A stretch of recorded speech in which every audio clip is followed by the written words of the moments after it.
So today gagawa po tayo ng basic tutorial sa paggamit ng Google Classroom. So kailangan nyo po munang gumawa ng Google account para makagamit po tayo ng Google Classroom. So after po natin makagawa ng account, so click lang po natin dito sa Google Chrome. And then type nyo lang po google.com. So sa upper right side po, makikita nyo yung 9 dots. I-click nyo lang po and then hanapin nyo po yung classroom. Kapag nakita nyo na po yung classroom, click nyo lang po. Or pag wala po kayong makitang classroom, pwede nyo naman pong i-type classroom.google.com. So kapag nasa Google Classroom na po tayo, pwede na po tayong gumawa or mag-create ng class. Click nyo lang po sa may plus sign and then create class, then check and then continue. Halimbawa po, ang subject nyo is science. So gagawa po tayo ng sample. Halimbawa, science online, and then section 2 science, then room 1, and then click lang po natin create.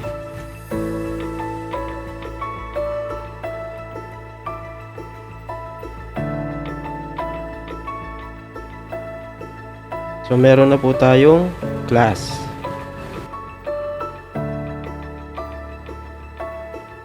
So after po natin makagawa ng class, magi-invite naman po tayo ng mga estudyante natin. So i-click lang po natin dito sa may people. Click nyo po invite student.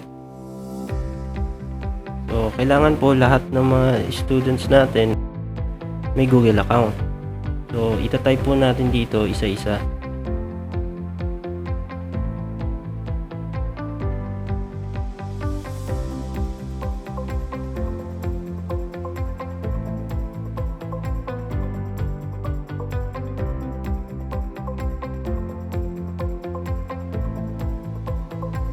So, meron na po tayong dalawang na-invite.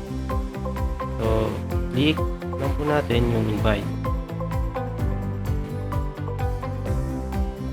So kung mapapansin nyo po, blurred pa yung mga pangalan nila. So kailangan po muna nilang i-accept yung mga pinadala nating invitation sa mail nila. So after nilang ma-accept yun, makakasali na sila or member na sila ng class natin. Papakita din po natin kung paano gagawin ng estudyante. So ito po yung screen ng estudyante. So open lang po niya yung email niya.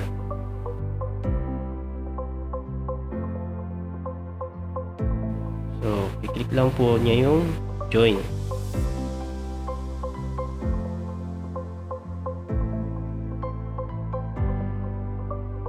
So, click nyo lang po yung join ulit.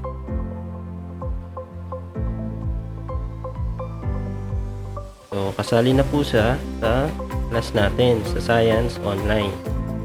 So, balik po tayo sa screen ng teacher. So, makikita nyo po lilinaw na yung pangalan niya.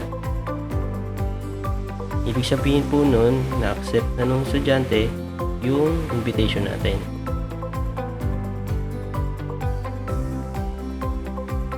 So halimbawa po, yung isa po nating student ay cellphone user.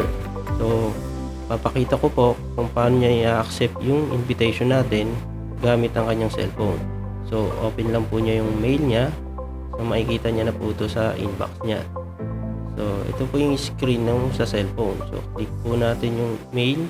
Then katulad po kanina, i-click lang po natin yung join.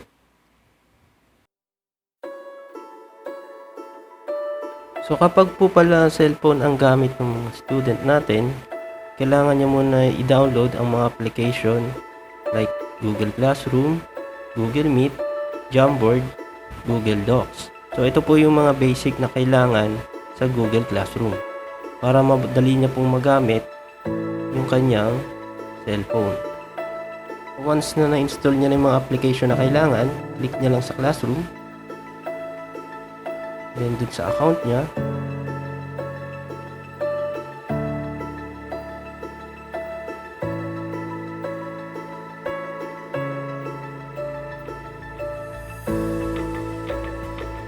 So nakasali na rin po siya sa class natin. So babalik po tayo sa screen ni teacher.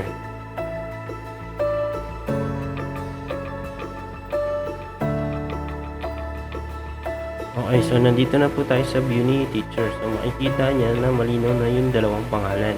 So ibig sabihin nun, na-accept na ng mga estudyante natin yung invitation natin. Once na kompleto na po yung mga estudyante nyo, pwede na po tayong gumawa or mag-schedule ng video meeting natin. So click classwork and then click po natin yung Google Calendar. So from here po, pwede po kayong mag-schedule ng kahit anong meeting or topic dito sa calendar nyo. Click lang po natin yung red line. Tatype po tayo ng title, example science class.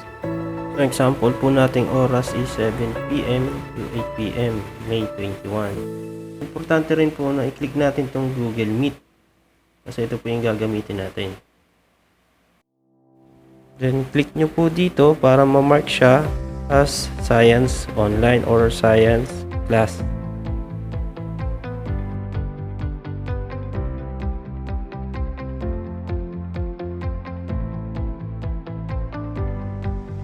Kailangan po natin kunin yung link ng ginawa nating video meeting.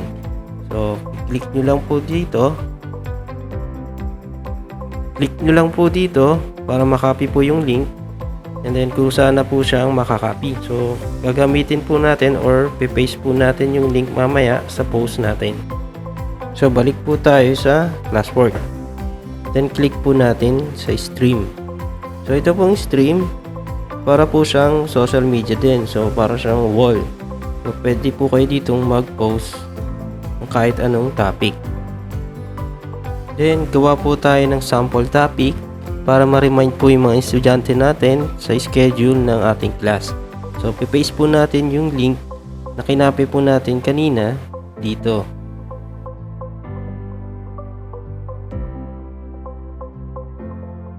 So make sure lang po na naka-all student siya para makita lahat ng ating mga estudyante. Then click post.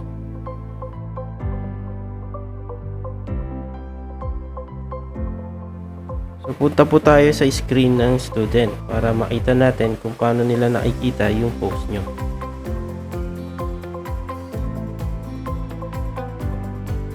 So dito po tayo ngayon sa screen ng student. Refresh lang po natin.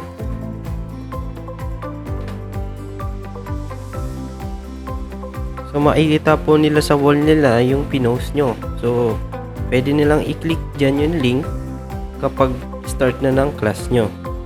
So click po natin yung link. And then ask to join. So balik po tayo sa screen ni teacher. Pwede rin yung pong i-click na lang dito din sa link na to.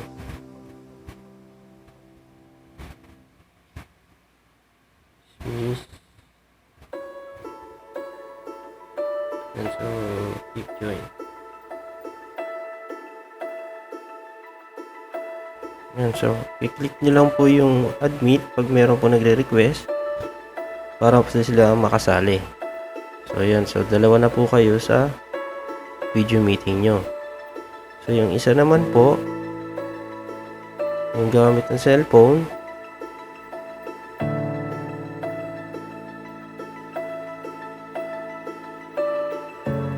so sa cellphone user, ganun din. Click nyo lang po sa wall nyo, then makikita nyo yung link. Then kiklik na lang po nila doon. Then click po nila yung Meet na application. So yan, so makikita po nila. Click join meeting. Ayan, so tatlo na po sila sa Google or sa video meeting nila. So balik po tayo sa screen ng teacher.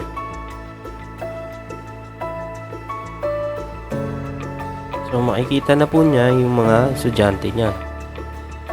So, dito po sa lower right, meron po ditong option. So, pwede niya pong i-share yung screen niya. So, lahat po nung gagawin ni teacher o lahat po nung nakikita niya sa monitor niya, nakikita din po lahat ng students niya. So, ito naman pong a window. So, makikita lang po ng mga students nyo yung buong window nyo. Pero nakikita po nila lahat ng tab nyo. So, dito naman po sa a Chrome tab, so pwede po kayong mamili kung anong tab lang po ang gusto nyong ipakita sa mga students nyo.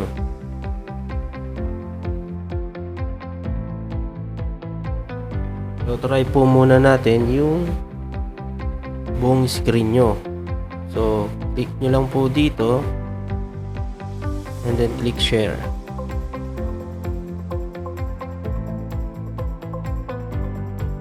Click nyo lang po yung hide. So, pupunta po tayo sa screen ng mga students natin kung paano nila nakikita yung video meeting natin. So, sa mga cellphone user na students natin, ganito po ang makikita nila sa screen nila. So, makikita na po nila yung buong screen nyo. So, balik po muna tayo sa screen ni teacher.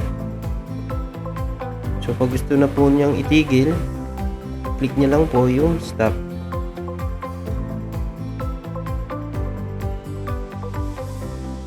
So, hindi na po nakikita ng mga estudyante yung screen niya. So, ang gagawin naman po natin ngayon ay gagawa tayo ng whiteboard.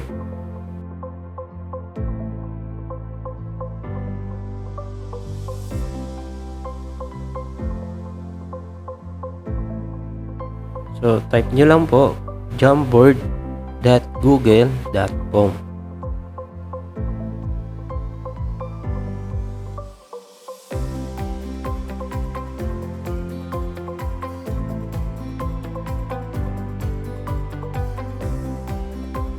So, nandito na po tayo sa Jamboard.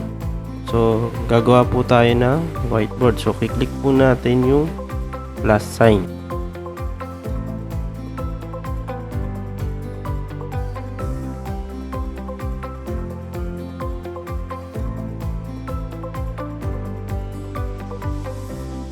So, meron na po tayong whiteboard na pwede nating i-share sa mga students natin. So, dito po sa whiteboard, pwede nyo ayusin yung background or pwede kayong maglagay ng o mag-upload ng image na pwede nyo i-share sa mga estudyante nyo. So, ang gagawin po natin, i-share po natin yung whiteboard sa mga estudyante natin. So, click po natin yung share. So, from here, pwede nyo i-add yung mga students nyo one by one or by group.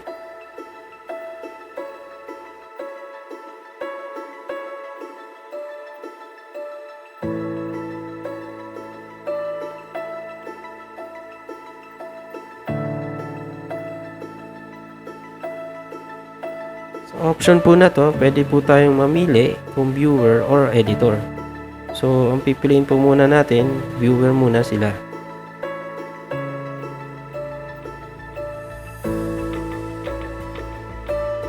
So, pag nagsulat po tayo dito, makikita po yun ng viewer natin.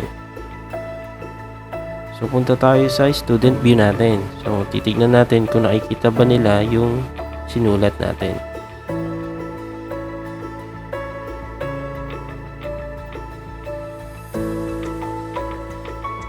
So, nakikita ng student sa screen niya yung sinulat natin. So, pwede rin niyang gamitin yung Jamboard application niya para mas makita niya ng mas malinaw. So, click lang niya dyan. So, yun. So, mas nakikita niya ng mas malinaw yung sinulat natin.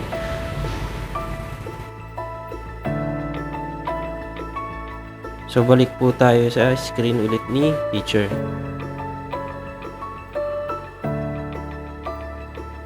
So, halimbawa po, meron po tayong papasagot sa estudyante natin. So, 1 plus 1 equals, i-click nyo lang po ulit yung share. And then, mamimili po kayo kung sino pong estudyante ang gagawin nyo or pasasagutin nyo. Then, gagawin nyo lang po siyang editor. Pag nakapili na po kayo, gawin nyo lang po siyang editor and then kiklik nyo lang po yung save.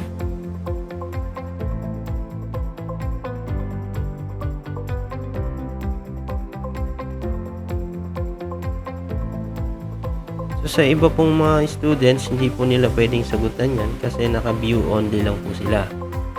So, dun lang po sa inassign ni teacher na editor ang makakasagot ng nasa whiteboard. So, ayan po. So, ito yung student na pwedeng sumagot na inassign ni teacher na editor.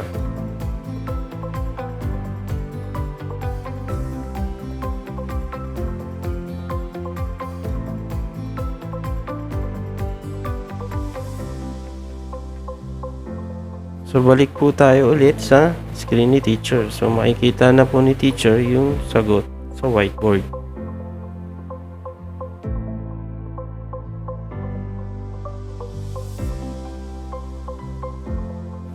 So, ngayon po, gagawa naman po tayo ngayon ng assignment and quiz para sa mga estudyante natin. So, kiklik lang po natin sa classwork. Pag nasa classwork na po tayo, click nyo lang po yung create. So, unahin po muna natin yung assignment. So, lagay po tayo ng title.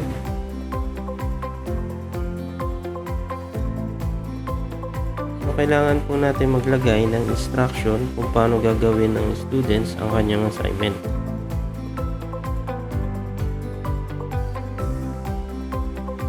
Pwede rin po kayong gumawa ng assignment through Microsoft Word and then i-upload nyo na lang po. For example po, name 3 planets of our solar system. Then, na-upload po natin to. Click lang po natin yung add. Pwede rin po kayong gumawa ng assignment through Google Drive, link, or YouTube. Then, click po natin yung file. And then, select files. And then, upload na po natin yung ginawa po natin. Then, click upload.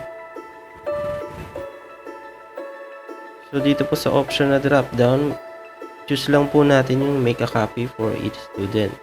Para lahat po ng estudyante natin may kopya bawat isa. And then, click po natin yung assign.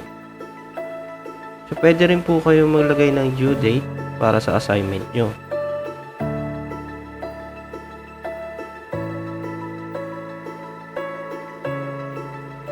So, ngayon pong nakagawa na po tayo ng assignment, magsasend po yan sa bawat estudyante nyo. So, tignan po natin ang screen ng students natin. So, sa student po na gumagamit ng cellphone, click lang po sa application niya na Classroom and makikita niya na po ang update sa science class niya.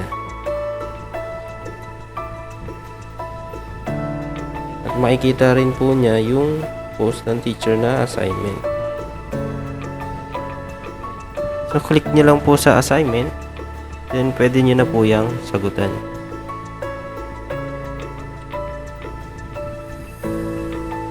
Then, click niyo lang po yung attachment. From here, pwede niyo na po yung sagutan by clicking this.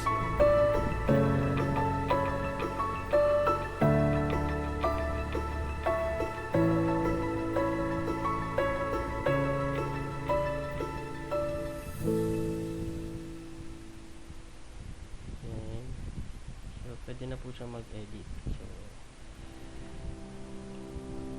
sagutan na po.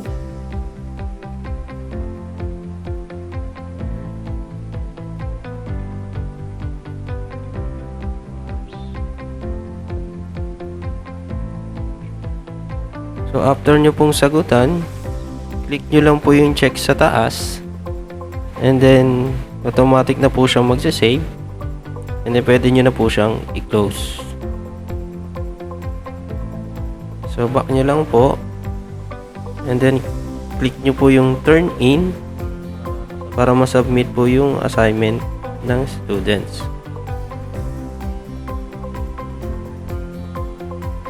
So, okay na po. Nakapag-submit na po yung student.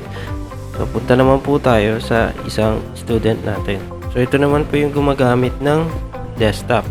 So, save lang din po yung gagawin para maituro nyo rin po sa mga student nyo kung paano nila sasubmit yung kanilang mga assignment.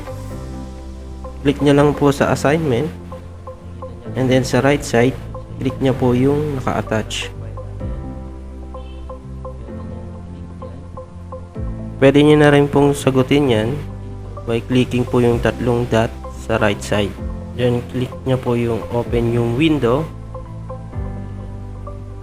And then click nyo po to open with Google Docs.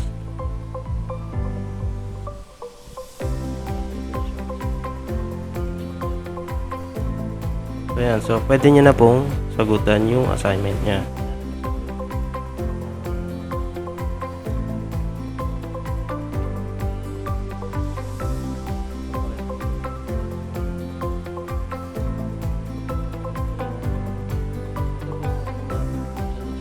After po niya sagutan, pwede na po niyang i-close yung mga tab. And then pwede na po siyang bumalik sa classroom.google.com para masubmit niya yung kanyang assignment.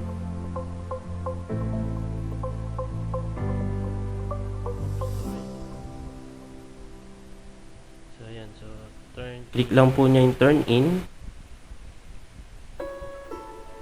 Then, turn in ulit. So, naka-attach na yung ginawa yung document.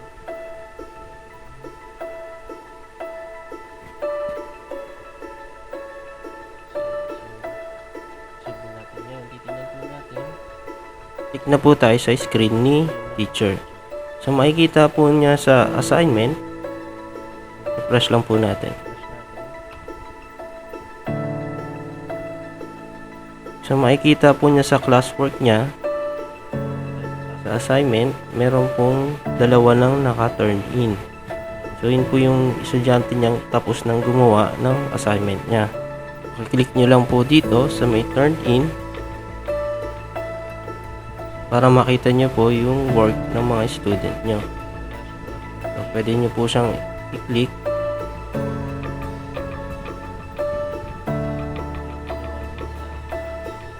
Yan, so nakikita nyo na po yung assignment ng student nyo.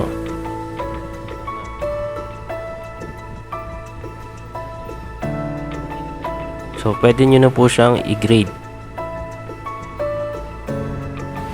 So, after nyo pong mag-grade, click nyo po yung return. So, makikita rin po ng student yung kanyang score after nyo pong mag-grade.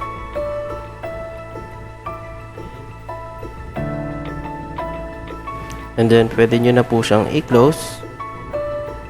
And open naman po natin yung isang assignment ng student natin.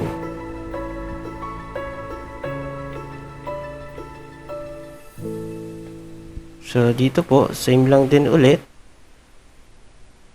Score natin na check nyo po yung assignment. And then, lalagyan nyo po ng score. And then, click nyo po rin yung return.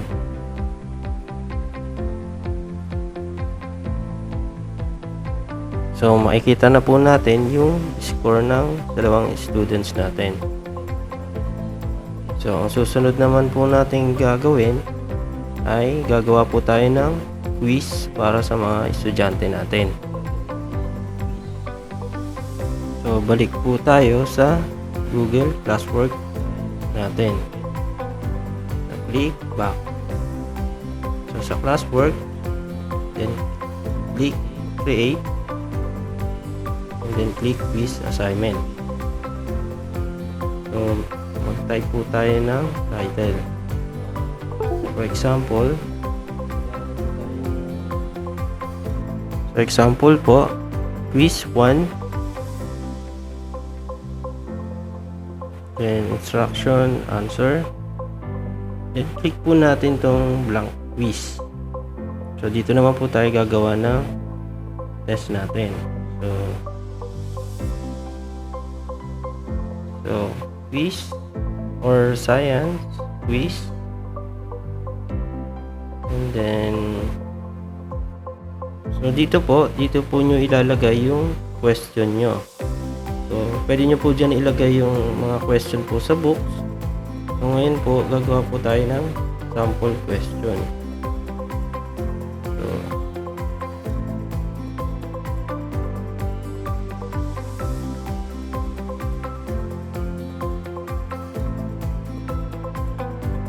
So dito po may option na short answer, paragraph, multiple choice. So try po muna natin yung multiple choice.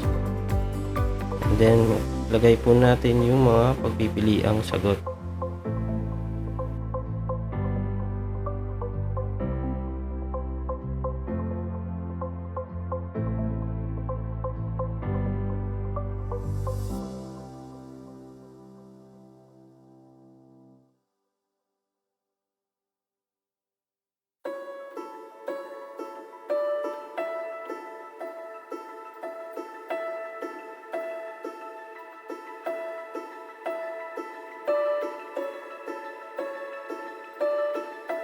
So dito po sa answer key, pwede po tayo maglagay ng score. So for example, 20. So kailangan nyo pong sagutan or ilagay yung tamang sagot. Then click done. So gawa po ulit tayo ng isa pang question box.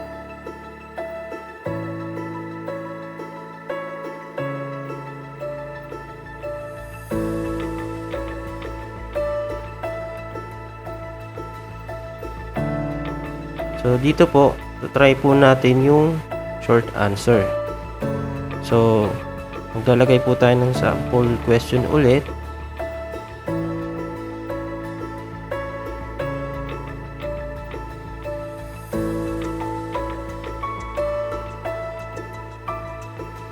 Answer key ulit, then lalagay po natin yung tamang sagot. And then lalagyan po natin ng score.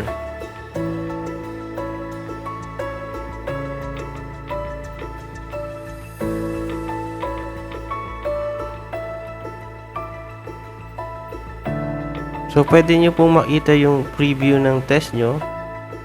I-click nyo lang po dito sa preview. And pwede rin nyo pong ayusin yung themes nyo or palitan ng kulay.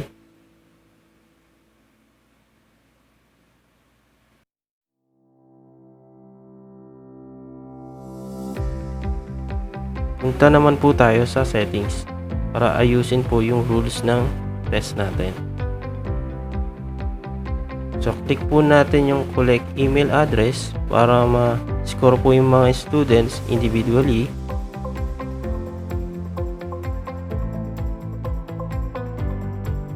Check din po natin yung limit to one response para isang beses lang po nilang pwedeng sagutin yung quiz natin. And then leave naman po natin uncheck yung edit after submit para hindi po nila pwedeng i-edit ulit after po nilang i-submit yung quiz nila.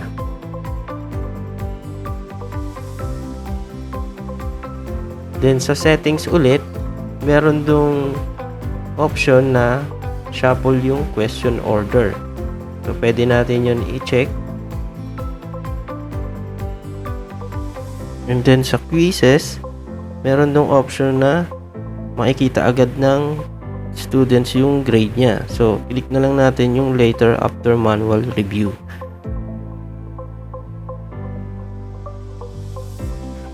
So click save. So after natin gumawa ng test, automatic na po siyang mag-save sa Google Drive natin. So pwede na po natin siyang i-close. Close po natin tong blank quiz.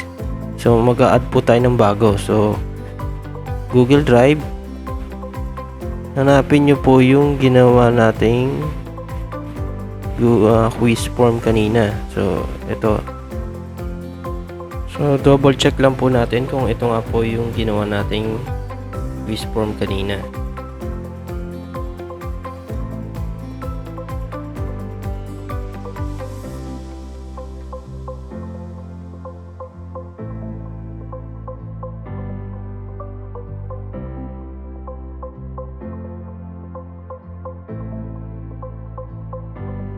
So, after natin ma-check, click na lang po natin yung assign. So, after po natin i-click yung assign, automatic na po yun magsasend sa mga student natin. So, titignan po natin yung screen ng mga student natin para makita po natin and sasagutan na rin po natin.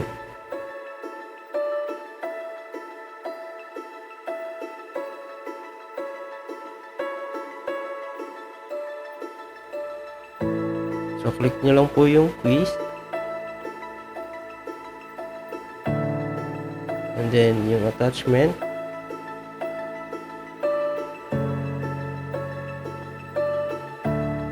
So, yun. So, pwede nyo na po yung sagutan at submit. So, sagutan po natin.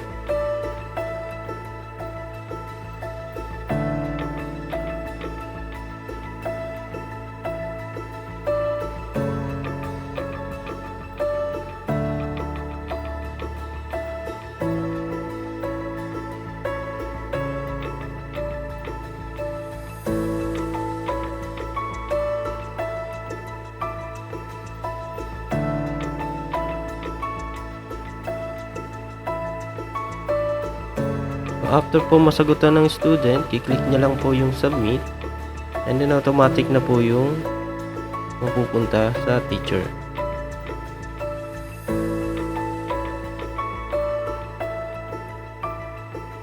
So, try din po natin sa isang student natin.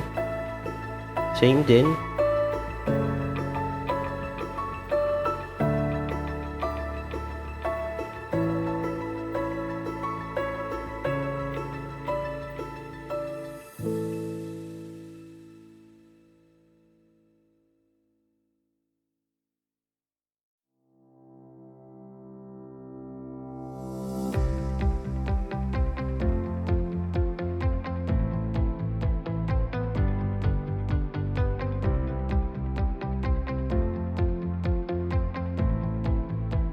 So, punta na po tayo sa screen ni teacher.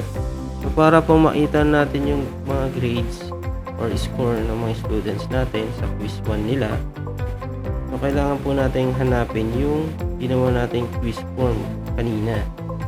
So, hahanapin po natin yun dito sa class drive folder. So, click po natin yung class drive folder. Pag nakita na po nila yung quiz form nila, click lang po nila doon.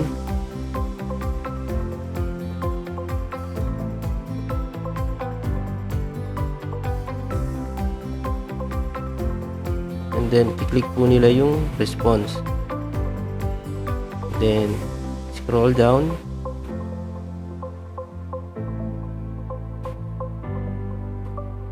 Dito po makikita nyo na yung score ng bawat bata.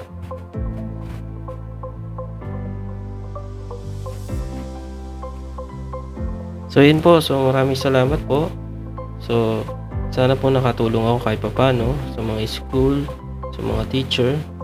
So, pahit na lang po ng like and then subscribe para po sa mga susunod nating videos. Salamat!